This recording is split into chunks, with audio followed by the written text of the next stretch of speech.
أعوذ بالله السميع العليم من الشيطان الرجيم. بسم الله الرحمن الرحيم. السلام عليكم ورحمة الله تعالى وبركاته. Waalaikumsalam. الحمد لله رب العالمين. الحمد لله الذي فضل بعض خلقه على بعض حتى في البلاد والأمكنة وبقاء الأرض، والذي جعلت الحرمين مركز الدعوة لأكرم الثقلين وميزتهما بخصائص، فلك الحمد يا ربنا حمدا يوافي نعمك ويدافئ نقمك ويكافئ مزيدك، وصلاة وسلاما دائمين متلازمين على الرحمة والمهدات أبي القاسم محمد ابن عبد الله الذي جعلت رسالته خاتمة الرسالات وأمته خير أمة، وعلى آله وصحبه والتابعين لهم بإحسان إلى يوم الدين. ثم أما بعد. Yang saya kasihi Al-Fadil Tuan DJ Sufian Pian pun boleh, insyaAllah. Pian Hafizahullah, dan sidang pendengar Radio Hakim FM yang dirahmati Allah sekalian. Moga-moga Allah Subhanahu Wa Taala menjadikan kita daripada orang-orang yang mendapat fadilat yang disebutkan dalam ayat Al-Quran, inna fi dzalika laayatin liqaumin yasma'un. Amin. Allahumma ja'alna minal mustami'in al-qawla wa yattabi'una ahsana. Sidang pendengar Radio Hakim FM yang dirahmati Allah sekalian, pada pagi yang barakah, pada pagi Jumaat ini, ingin dikongsikan pada hari ini ialah dengan satu topik yang telah disebut oleh DJ Sufian tadi, iaitu berkaitan dengan mencintai bumi Madinah Rasulullah sallallahu alaihi wasallam dan kerinduannya.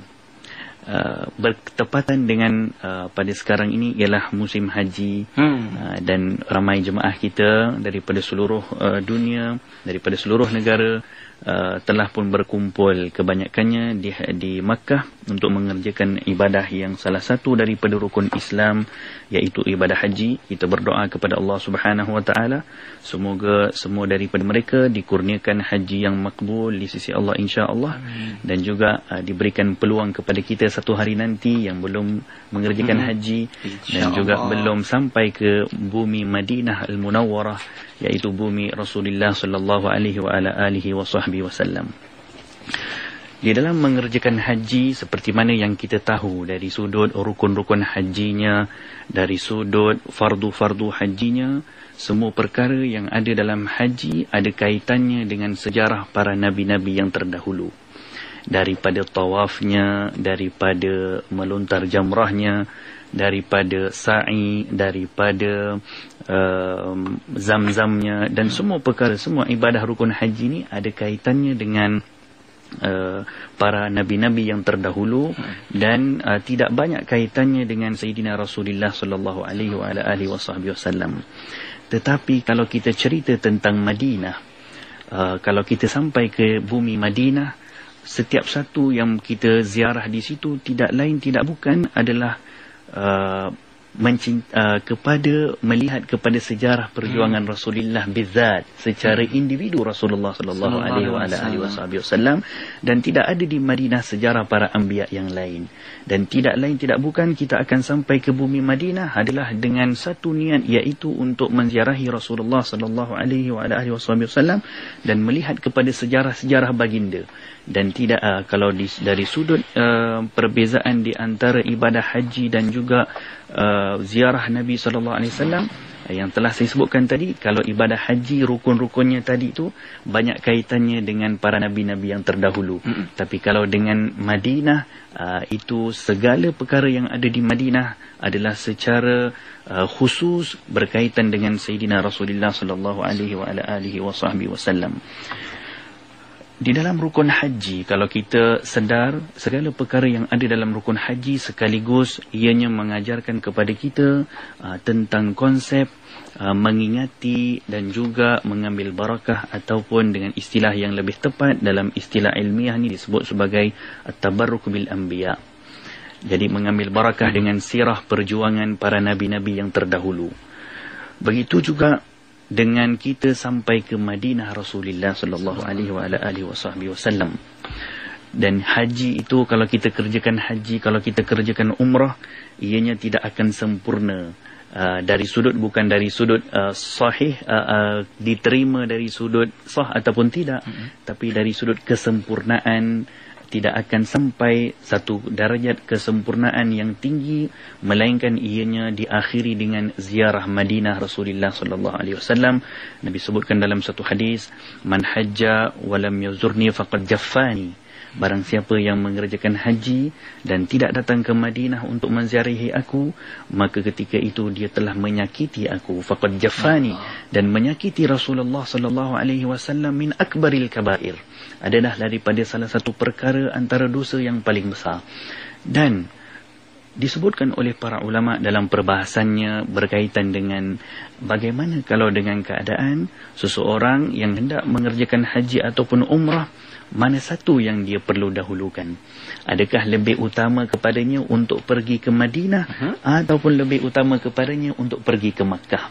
Dari sudut ini berlaku perbincangan yang saya petikkan daripada Al-Hafiz Ibnu Hajar Al-Haytami rahimahullahu wa ardah, menyebutkan dalam kitab Al-Jawharul Munazzam fi Ziyaratil Qabril Mukarram.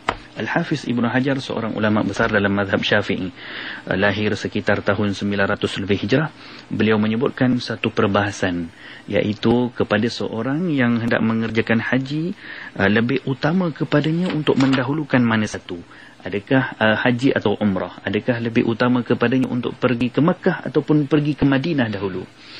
Disebutkan oleh Imam Ibn Hajar, di sisi beliau adalah yang lebih utama kalaulah ianya dipermudahkan adalah untuk mendahulukan ziarah Madinah dahulu. Kalaulah ianya dengan syarat, kalaulah ianya tidak mengganggu kepada perjalanan haji. Maknanya kalau dengan sampainya lebih awal sebagai contoh. Jadi lebih utama untuk sampai ke bumi Madinah terlebih dahulu. Atas kerana apa hujahnya? Hujahnya ialah kerana moga-moga dengan kita menziarahi Madinah Rasulullah, kita berdoa di situ, kita memberikan salam kepada Rasulullah, dengan keberkatan yang kita dapat di situ, moga-moga Allah memberikan kita haji dan umrah yang makbul di Mekah nanti. Jadi ini adalah satu perbincangan yang dikongsikan oleh Ibn Hajar Al-Haytami dalam kitabnya dari sudut mana satu yang hendak didahulukan, tapi dengan syarat kalaulah ianya tidak mencacatkan perjalanan haji. Tapi kalau dengan kita, contoh masyarakat kita daripada Malaysia sebagai contoh, mengerjakan haji dengan syarikat travel, dengan tabung haji sebagai masalan, sebagai contoh, kalaulah yang telah diaturkan tu pergi ke Mekah yang lebih mudah sebagai contoh, maknanya kalau ikutlah mana yang dipermudahkan. Ya, tapi kalaulah dengan keadaan kita mampu untuk pergi ziarah Rasulullah dulu, maka itu juga adalah dari sudut satu perbincangan, itu juga adalah satu keutamaan yang diberikan.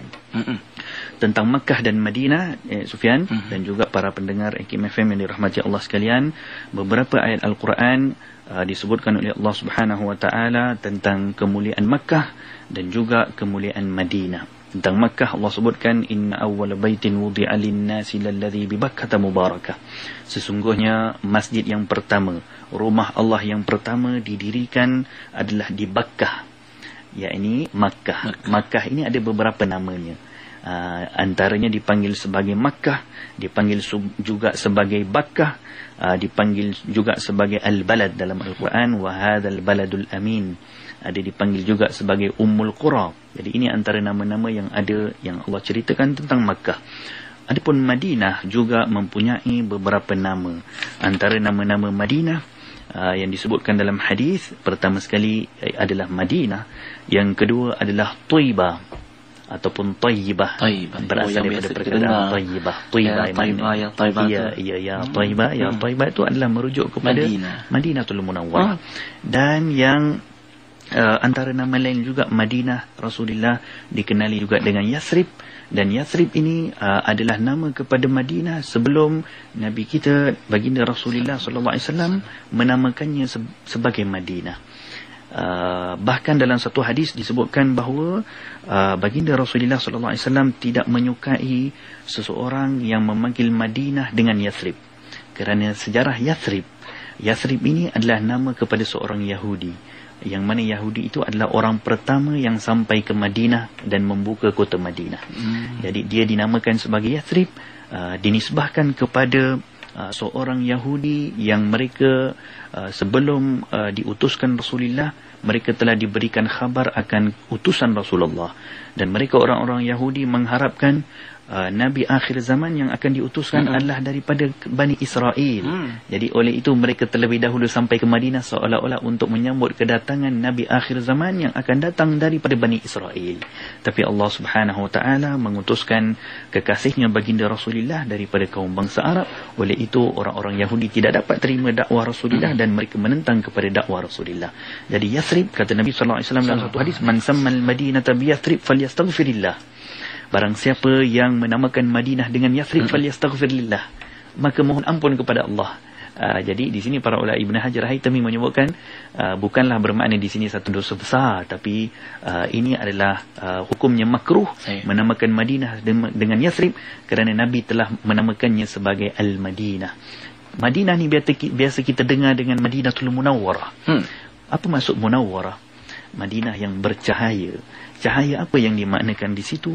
Munawwaratun bi Rasulillah. Ya, ini Madinah tadi ini bercahaya dengan keberadaan kekasih Allah, junjungan besar, makhluk yang termulia dari seluruh makhluk Allah Subhanahu Wa Taala, iaitu baginda Rasulullah sallallahu alaihi wa ala alihi wasallam.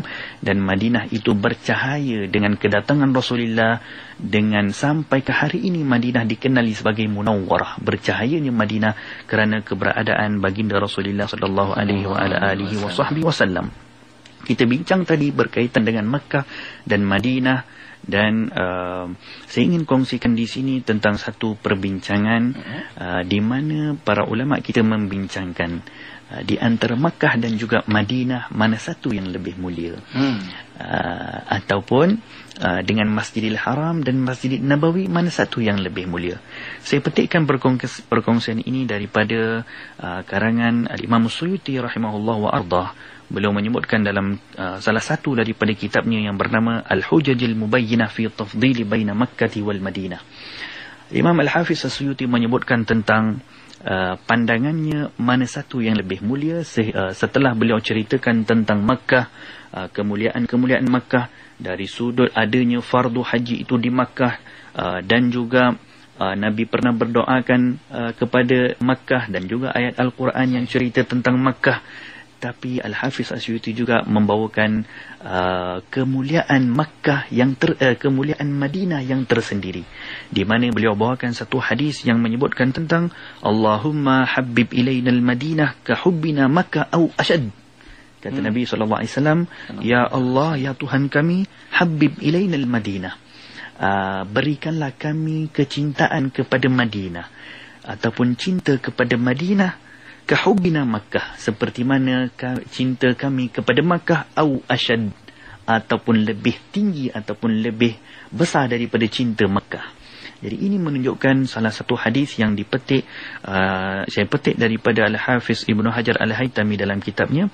Beliau menceritakan tentang doa Rasulullah sallallahu alaihi wasallam adalah doa yang takkan ada hijab di antara baginda dengan Allah Subhanahu wa taala, dan doa yang pasti dimakbulkan oleh Allah. Jadi Allah seolah-olah di situ Nabi berdoa kepada Allah, ya Allah, berikanlah kepada kami cinta kepada Madinah lebih lagi daripada kami cintai Makkah. Daripada situ datang perbincangan para ulama, mana satu yang lebih afdal ataupun lebih mulia di sisi Allah, adakah Makkah ataupun Madinah. Kata Al-Hafiz As-Suyuti, di sisi beliau kemuliaan adalah kepada Madinah. Dan di situ juga berlaku perbincangan seperti Al-Imam Malik radhiyallahu anhu wa arda. Beliau juga menyebutkan, Imam Malik pengasas kepada mazhab Maliki, Imam Darul Hijrah, imam yang suatu zaman dahulu ketika Imam Malik guru kepada Imam Syafi'i beliau. Ketika Imam Malik berada di Madinah, beliau adalah orang yang paling alim dalam bidang hadis ketika itu. Kata Imam Malik, di sisi aku juga Madinah lebih mulia daripada Makkah. Jadi berlaku perbincangan, kenapa Madinah tu lebih mulia? Kata Al-Hafiz Suyuti, golongan yang berpendapat Makkah tu lebih mulia, mereka berpendapat dengan mengatakan di Makkah ada Kaabah. Di Makkah adalah tempat di mana difardukan haji. Adanya sejarah para nabi-nabi yang terdahulu, daripada Nabi Ibrahim, Nabi Ismail dan juga sebagainya. Dan juga di Makkah adanya perkara-perkara ataupun sejarah-sejarah para nabi-nabi terdahulu yang boleh kita lihat sampai ke hari ini, seperti makam Ibrahim, Jabal Safa, Bukit Safa dan Marwah dan berbagai-bagai perkara. Kata Al-Hafiz As-Suyuti, kalaulah di Makkah adanya rukun-rukun haji, dan kita kalau nak kerjakan haji, nak kerjakan umrah, kita akan pergi ke Makkah, bukan pergi ke Madinah. Tapi di Madinah Rasulullah sallallahu alaihi wasallam, kepada orang yang pergi ke Madinah, Allah berikan pahala sama seperti mana orang yang mengerjakan haji dan mengerjakan umrah. Daripada mana Al-Hafiz As-Suyuti menyebutkannya? Beliau menyebutkan daripada satu hadis, kata beliau, salatun fi Masjid Quba ka umrah. Kata Rasulullah sallallahu alaihi wasallam, riwayat Imam Ahmad dan juga Imam Hakim, memetik daripada sabda Rasulullah, salatun fi Masjid Quba, barang siapa yang mengerjakan solat di Masjid Quba ke umrah, seperti mana beliau orang itu melakukan umrah, menunaikan umrah, maknanya dari segi pahalanya sama seperti mendapat umrah. Jadi begitu juga dengan sabda Nabi sallallahu alaihi wasallam, man kharaja ala zahrin la yuridu illa salat fi masjidi hatta yusalli fihi kana bi manzilati hajjin. Barang siapa yang keluar daripada rumah ataupun bermusafir kepada aku, Nabi kata kepada aku, yakni ayat ini ataupun hadis ini tidak terputus, sama ada tidak ada pengkhususan ianya secara khusus ketika Nabi hidup, tetapi hadis ini adalah umum hatta setelah Nabi meninggal sekalipun. Man kharaja ala zahri la yuridu illa salat fi masjidi, yang orang itu tidak bermusafir ataupun bukanlah orang itu datang daripada jauh kecuali untuk melakukan solat di masjid aku, hatta yusalli fihi, untuk menunaikan solat padanya, kana bimanzilati hajjin, orang itu seolah-olah mendapat pahala haji. Jadi dengan kita tadi di Makkah kita mengerjakan haji, mengerjakan umrah, begitu juga di Madinah Allah gantikan pahala mendapat mengerjakan haji, pahala mengerjakan umrah juga Allah berikan kepada kaum muslimin daripada umat Rasulullah yang pergi mengerjakan ziarah Nabi sallallahu alaihi wasallam. Jadi ini perbincangan di antara Makkah, tanah haram Makkah dan tanah haram Madinah, dan bagaimana perbincangan ulama di sekitarnya. Tapi secara kesimpulan dalam perbahasan ni, Sufyan, disebutkan oleh Al-Hafiz As-Suyuti, dalam soal Makkah dan Madinah ada perbincangan para ulama, ada khilaf. Tapi kalau kubur Rasulullah sallallahu alaihi wasallam, maqam Rasulullah, hadza bil ijma', itu adalah afdalu biqa'ul ardi, sebaik-baik tempat di atas muka bumi ini adalah Raudah Rasulullah sallallahu alaihi wasallam. Hatta al-Imam Al-Qadi Iyad, al-Imam As-Samhudi dalam kitabnya Wafa'ul Wafa, Qadi Iyad, dan juga Tajud Taqiyuddin As-Subki, dan juga pelbagai lagi para ulama menyebutkan bahawa Raudah Nabi sallallahu alaihi wasallam adalah lebih mulia daripada Kaabah, lebih mulia daripada langit, lebih mulia daripada arasy Allah Subhanahu wa taala. Jadi kerana apa? Kerana di situ dikubur jasad yang termulia, jasad yang tidak akan dimakan oleh tanah, iaitu Nabi kita, Nabi sallallahu alaihi wa ala alihi wa sahbihi wasallam. Baik, alhamdulillah. Nak raikan Ustaz pandangan ataupun soalan pemanggil di talian saat ini. Kita ada Puan Hawa dengan soalan beliau. Silakan Puan Hawa, soalannya. Assalamualaikum Ustaz. Waalaikumsalam. Macam kita bila kita dah selawat ke atas Rasulullah tu, sikit betul saya berniat, saya cakaplah, ya Rasulullah, aku umatmu, aku menyayangimu ya Rasulullah, aku mohon syafaatmu ya Rasulullah. Boleh macam tu ke Ustaz? Terima kasih. Assalamualaikum. Waalaikumsalam warahmatullahi wabarakatuh. Puan Hawa, Cik Hawa dia tanya mungkin ada doa-doa, boleh ke macam doa yang dibacakan tadi, dan mungkin adakah doa-doa khusus sewaktu kita menziarahi Rasulullah sallallahu alaihi wasallam. Bismillahirrahmanirrahim. Soalan yang sangat baik, iaitu bertanyakan tentang kita berselawat dengan menyebut nama Rasulullah seolah-olah kita direct berjumpa dengan Rasulullah. Ya Rasulullah, aku umatmu, aku memohon syafaat daripadamu ya Rasulullah. Dalam satu hadis baginda Rasulullah sallallahu alaihi wasallam menyebutkan tentang man shalla alayya shallal malaika alaihi asyara. Barang siapa yang berselawat kepada aku sekali, para malaikat akan berselawat ke atasnya 10 kali. Dan satu lagi hadis lain Nabi sebutkan, barang siapa yang menyampaikan selawat kepada aku, barang siapa yang menyampaikan salam kepada aku akan menjawab salamnya. Dan kita dengan penuh yakin bahawa para anbiya, seluruh para anbiya, al-anbiya ahya'un fi quburihim, dalam satu hadis Nabi sebutkan, para nabi ini mereka hidup di dalam kubur mereka. Buktinya dalam Sahih Bukhari Muslim ada satu hadis Nabi sebutkan ketika Nabi dibawa oleh Jibril ketika melakukan Isra' Mi'raj, ra'aitu Musa yusalli fi qabrih. Aku nampak Nabi Musa alaihi salam solat di dalam kuburnya. Jadi solat di dalam kubur tu adakah kepada orang yang dah tak ada ataupun dah mati macam dalam kuburnya? Ala inna awliya Allah la khaufun alaihim wa lahum yahzanun wa hum yurzaqun. Dalam Quran kata para awliya, para syuhada ini, mereka ini diberikan rezeki. Tetap lebih daripada itu, mereka ini hidup dalam alam barzahnya. Kalau begitu para awliya, begitu para syuhada, ya, yang bertanyakan tadi, bagaimana kira-kira dengan baginda Rasulullah? Jadi tidak ada masalah kita berselawat kepada Rasulullah dengan kita katakan ya sayyidi ya Rasulullah sebagai contoh, isfa'li, berikanlah syafaat kepada aku. Nabi mendengar selawat tadi akan disampaikan kepada Rasulullah dan Nabi akan menjawab kepada selawat tadi, dan kita akan mendapat fadilat dengan selawat tadi. Tetapi haruslah diingat bahawa kalau dengan selawatnya tadi, kalau dalam perbincangan kita pada zaman sekarang, berbagai-bagai perbincangan, selawat ini tidak boleh, selawat itu boleh, selawat itu. Yang namanya selawat, Nabi sebut, Allah sebutkan dalam hadis, innallaha wa malaikatahu yusalluna 'alan nabi, selawatlah ke atas Rasulullah, walaupun dengan cara macam mana sekalipun, selagi ia ini tidak bertentangan dengan syariat. Yang penting kita ingatan itu, dan selalu amalkan dengan sekali-sekala bila nak sesuatu baru kita teringat. Baik, insya-Allah semoga dapat panduan untuk kita bersama. Terima kasih Puan Hawa. Ada satu soalan lagi Ustaz, tentang nak sangat menjejakkan kaki ke Raudah, khususnya di Masjid Nabi jugalah secara umumnya, dan juga dapat menziarahi makam Rasulullah sallallahu alaihi wasallam. Ida Syakila bertanya, ada tak Ustaz doa-doa tertentu kalau kita yang sangat berhajat nak menziarahi Raudah, Masjid Nabi dan makam Rasulullah itu, ada tak amalan atau doa tertentu yang boleh kita bacakan? Mungkin Ustaz biasa baca ke, nak kongsi ke hari ini? Untuk mendatangkan kecintaan kepada Rasulullah, untuk mengingatkan Rasulullah, mengingat kepada kita, tidak lain tidak bukan adalah selawat kepada Rasulullah. Itu adalah satu-satunya petua yang sangat mujarab.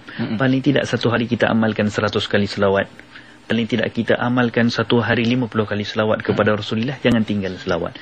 Jangan tinggal berselawat kepada Rasulullah dalam keadaan macam mana pun sekali. Nabi sebutkan dalam satu hadis, kullu amal ibni Adam bainal qabul warrad. Semua amalan Bani Adam di antara diterima ataupun ditolak oleh Allah, illa solat alayya, kecuali selawat kepada aku, dia tidak ada diterima atau ditolak. Siapa pun yang berselawat kepada Rasulullah dalam keadaan macam mana sekalipun, dengan dosa yang sebesar macam mana sekalipun, dalam keadaan bersih, dalam keadaan uzur ke apa sekalipun, selawat kepada Rasulullah itu tidak akan ditolak oleh Allah, dan tidak ada langsung kemungkinan untuk ditolak oleh Allah Subhanahu wa taala. Jadi itu selawat kepada Rasulullah adalah satu-satunya ubat yang paling mujarab untuk pertama kita mendapat cinta kepada Rasulullah, dan untuk kita disampaikan di sana insya-Allah biiznillah taala. Nampak mudah haji, insya-Allah mulakan, amalkan, insya-Allah ada rezeki sampailah tu. Okey, kita nak teruskan dengan soalan seterusnya daripada sahabat kita. Kita ada Cik Muhammad dari Ampang dengan soalannya. Silakan Cik Muhammad. Kelebihan Madinah ni kan. Jadi saya mohon Ustaz memberi keterangan dengan detail berkenaan dengan tiang-tiang, kerana saya mendapat tahu di sana ada tiang sahabat, ada tiang jin, ada tiang, dan ada satu tiang yang kembar tiang tu selalu Rasulullah bersandar di situ, dan satu hari itu Rasulullah tidak bersandar dekat dia menangis. Adakah di dalam hadis ataupun ayat Quran yang menerangkan ini? Subhanallah. Cik Muhammad, kita nak beramal dengan lebih yakin lagi. Ada tiang tertentu dalam Masjid Nabi. Mungkin Ustaz boleh jelaskan sikit dan kongsikan. Sambil-sambil itu Ustaz, kita nak kongsikan juga soalan sambil-sambil Ustaz fikirkan jawapan tadi.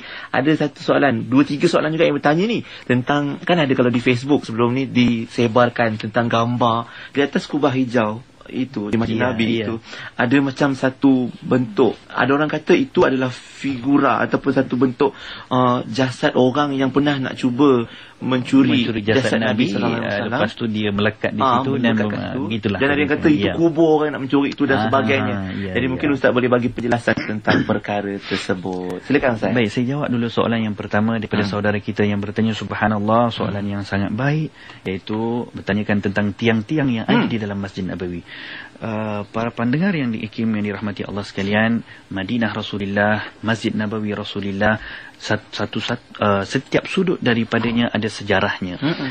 Berkaitan dengan tiang-tiang, ada disebutkan dalam Sahih Bukhari Muslim, ada satu hadis yang Nabi sebutkan tentang kemuliaan tiang. Bahkan setiap tiang itu ada nama-namanya di Raudah tu. Ada satu tiang namanya Ustuwana Aisyah, ada Ustuwana maknanya tiang. Ada tiang Aisyah, tiang Ali, tiang Jibril dan sebagainya. Dan setiap satu ada fadilatnya yang tersendiri yang disebutkan secara khusus. Perbincangan disebutkan oleh Imam Al-Hafiz Ibnu Hajar Al-Haytami dalam kitabnya, sebutkan kemuliaan satu persatu tiang, dan paling utama yang disebutkan ialah tentang tiang yang saudara kita tanyakan tadi, tentang tiang yang menangis tadi itu. Perkara tadi itu adalah salah satu daripada hadis mutawatir. Diriwayatkan oleh Imam Ahmad Ibn Hanbal dalam Musnad Imam Ahmad, menyebutkan tentang satu kisah yang sangat kita akan tersentuh hati bila mendengar cerita, iaitu kisah tentang bagaimana satu tiang yang sekarang ni dia telah menjadi tiang, tapi zaman Rasulullah ia adalah satu pohon ataupun satu batang pokok kurma yang dijadikan sebagai tempat sandaran Rasulullah sallallahu alaihi wasallam ketika Nabi membaca khutbah pada suatu hari setelah Masjid Nabawi ini dibesarkan oleh para sahabat. Para sahabat membinakan satu mimbar baru kepada Rasulullah. Jadi pada pagi hari Jumaat tersebut, Nabi pun melintasi mimbar yang lama tadi. Yang mimbar lama tadi tu ada pokok kurma tadi tu. Nabi pun melintasi dan Nabi naik kepada mimbar yang baru untuk berkhutbah. Dalam khutbahnya Rasulullah sallallahu alaihi wasallam, para sahabat menyebutkan ketika Nabi berkhutbah, kami mendengar tangisan seorang bayi, seperti seorang bayi tadi itu menangis kerana kehilangan ibunya. Dan suara tangisan tersebut sedikit demi sedikit dan menjadi kuat sehingga kami tidak dapat mendengar khutbah Rasulullah. Subhanallah. Sehingga para sahabat kata kami tak dengar khutbah Rasulullah kerana tangisan itu yang sangat kuat.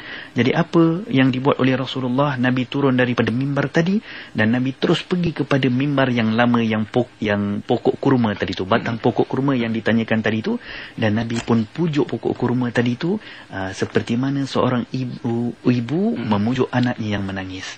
Subhanallah, ini adalah suatu perkara yang sangat azim, sangat agung berlaku apabila sebuah pokok kurma ni pian yang ada ketika itu, dia bukan pokok yang hidup, dia sebatang kurma yang dijadikan tempat bersandarnya Rasulullah ketika Nabi berkhutbah. Tapi pokok tersebut ataupun batang kurma tersebut menangis kerana apa? Kerana tidak mampu berpisah dengan Rasulullah, walaupun beza antara jaraknya adalah sebanyak 8 langkah. Kata Imam Hasan Al-Basri, min kibarit tabi'in, sayyidut tabi'in, Imam Hasan Al-Basri menyebutkan bahawa setiap kali beliau ceritakan tentang hadis ni, beliau ingatkan kepada anak-anak muridnya, cuba kamu lihat sebuah pokok kurma yang telah mati, tak mampu berpisah dengan Rasulullah, menangis kerana tak mampu berpisah dengan Rasulullah, kerana terlalu rindukan Rasulullah walaupun dengan 8 langkah. Kita yang telah berpisah dengan Rasulullah 1433 tahun lepas, berapa banyak air mata yang pernah kita titiskan kerana cinta dan rindukan kepada Rasulullah sallallahu alaihi wasallam. Jadi itu cerita tentang hadis tu. Dalam tajuknya lah hadis Jiz'un Nakhil. Ada sebutkan dalam riwayat Imam Ahmad Ibn Hanbal, dan hadisnya martabatnya adalah hadis mutawatir. Mutawatir ni maknanya lebih lagi daripada hadis sahih. Wallahu a'lam. Dan sekarang jadi tiang. Ya, sekarang ni dia dijadikan sebagai tiang, betul-betul bersebelah daripada mimbar Rasulullah sallallahu alaihi wasallam. Boleh lihat sampai ke hari ini ada, insya-Allah. Baik. Macam mana pula dengan tentang kubah? Tentang kubah tadi tu, saya pun pernah membaca, dan perkara tu adalah satu perkara yang baru yang berlaku, dan tidak ada sandaran daripada cerita para ulama-ulama kita ataupun yang termaktub dalam kitab-kitab mereka tentang perkara tadi. Dan kita pun wallahu alam dari sudut kepastiannya kita pun tak pernah nampak perbincangannya daripada, dan saya tak pernah jumpa lagi perbincangan di sisi para ulama Allah yang bersabit dengan yang tersabit dengan kisahnya tadi. Tapi kalau yang tersabit dalam sejarah adalah memang berlaku pada zaman khilafah Bani Abbasiyah dulu, iaitu ada seorang yang hendak mencuri jasad Rasulullah dan Allah berikan ilham kepada raja ketika itu, dan orang tu yang menggali kubur Rasulullah daripada bawah tanah. Yang itu memang ada sebutkan, dan setelah tu raja tu mendapat mimpi, beliau lepas tu membuat tiang untuk menutup kubur Rasulullah SAW, bahkan diturunkan tiang itu sampai ke dalam tanah. Kalau di sudut tu memang ada tersebut dalam kitab-kitab sirah. Allah Alam. InsyaAllah, itu dia sedikit perkongsian dan penjelasan daripada Al-Fadhil Ustaz Basir tentang apa yang kita bincangkan hari ini untuk tajuk Madinah Rasulullah SAW yang dirindui. Ada seorang lagi di talian, Puan Nur dari Terengganu, ada soalan nak diajukan. Silakan Puan Nur, soalannya. Ustaz, untuk kita mendekatkan diri pada Allah, ataupun kita nak selawat kita nanti daripada manusia nanti berapa kali sehari agaknya kita nak nak selawat pada Nabi. Sebanyak-banyaknya ataupun sekurang-kurangnya, macam mana Ustaz? Baik, terima kasih Puan Nur. Macam mana tu? Kalau dah banyak mana? Kalau yang optimum, yang cukup-cukup tu nak cukup mana? Alhamdulillah, ini menunjukkan kepada satu petanda positif. Kita agresif dalam berselawat kepada Rasulullah. Kepada yang bertanya tadi, yang penting adalah kita jangan tinggal selawat kepada Rasulullah walaupun satu hari. Seperti yang saya sebutkan tadi, paling tidak satu hari 100 kali kita amalkan selawat kepada Rasulullah. Jangan pula kita beralasan kita kan dalam solat kita dalam kita baca tasyahud tadi kan kita dah berselawat kepada Rasulullah. Allahumma salli ala asyhadu an la ilaha illallah wa asyhadu anna Muhammadur Rasulullah, itu dalam bacaan tasyahud. Tapi di mana kita perlu meletakkan ayat Al-Quran yang Allah sebutkan, ya ayyuhalladzina amanu, wahai orang-orang yang beriman, berselawatlah kepada Rasulullah. Innallaha wa malaikatahu yusalluna 'alan nabi, ya ayyuhalladzina amanu sallu alaihi, berselawatlah itu hukumnya wajib. Hukumnya wajib untuk berselawat kepada Rasulullah tanpa ada disebutkan tentang bilangan. Jadi yang seperti saya sebutkan, kalau boleh biarlah selawat kita itu setiap hari itu kita istiqamah. Jangan hari ini kita berselawat 10,000 kali, besok kita terus dah tak selawat kosong lagi terus. Dah tak istiqamah dah. Jadi perkara yang baik ini mestilah kena ada istiqamah. Al-istiqamah khairun min alfi karamah. Para ulama kita sebutkan istiqamah ni lebih baik daripada 1000 karamah. Jadi kalau dengan yang untuk mendapatkan istiqamah adalah lebih utama untuk kita berselawat kepada Rasulullah paling tidak 100 kali satu hari, insya-Allah. Insya-Allah. Bukan nak berkira-kira banyaknya berapa, tapi bila kalau dah istiqamah, dah terbiasa Ustaz, insya-Allah kita akan selalu melantunkan ataupun mengalunkannya pada lidah kita, insya-Allah. Jangan tunggu solat aja betul. Sebab ni selawat itu pun satu ibadah yang Allah juga lakukan. Bahkan para wajib. malaikat juga bahkan wajib. Apatah lagi kita. Betul. Seharusnya, masya-Allah.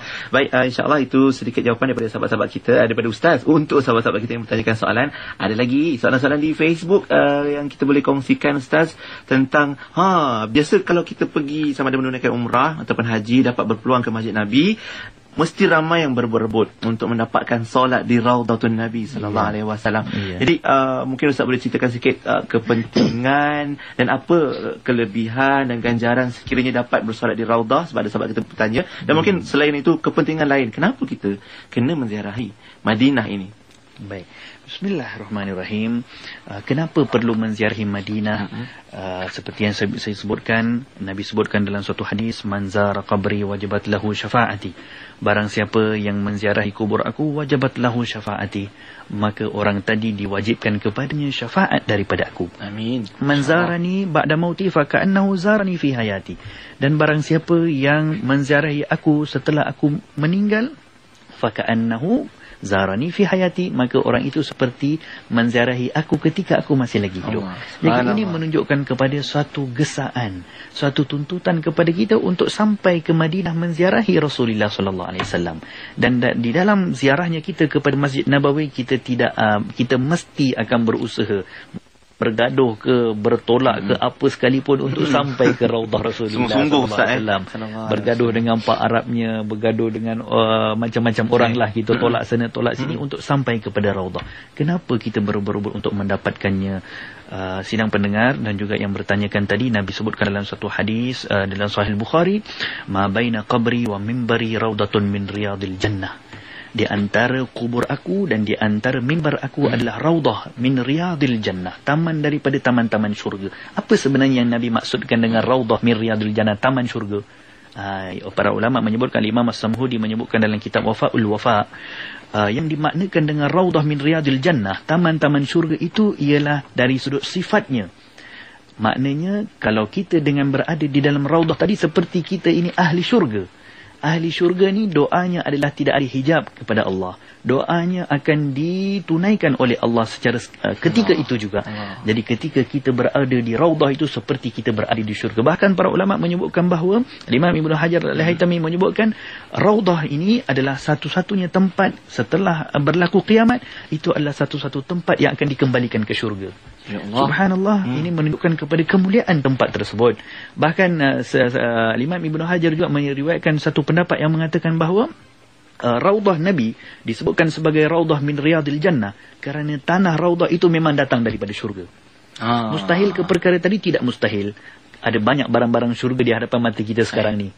Hajarul Aswad daripada syurga, tapi dia bila dia ada syurga itu lain. Tapi bila sampai ke bumi ataupun sampai ke dunia, dia akan berubah kepada sifat dunia. Begitulah dengan keadaan raudah Rasulullah sallallahu alaihi wasallam, dengan keadaannya adalah datang daripada asalnya daripada syurga, dan kita seeloknya mendapatkan peluang untuk berada di raudah kerana itu adalah satu tempat yang sangat mulia, satu tempat yang Nabi janjikan sebagai taman daripada taman syurga. Wallahu a'lam.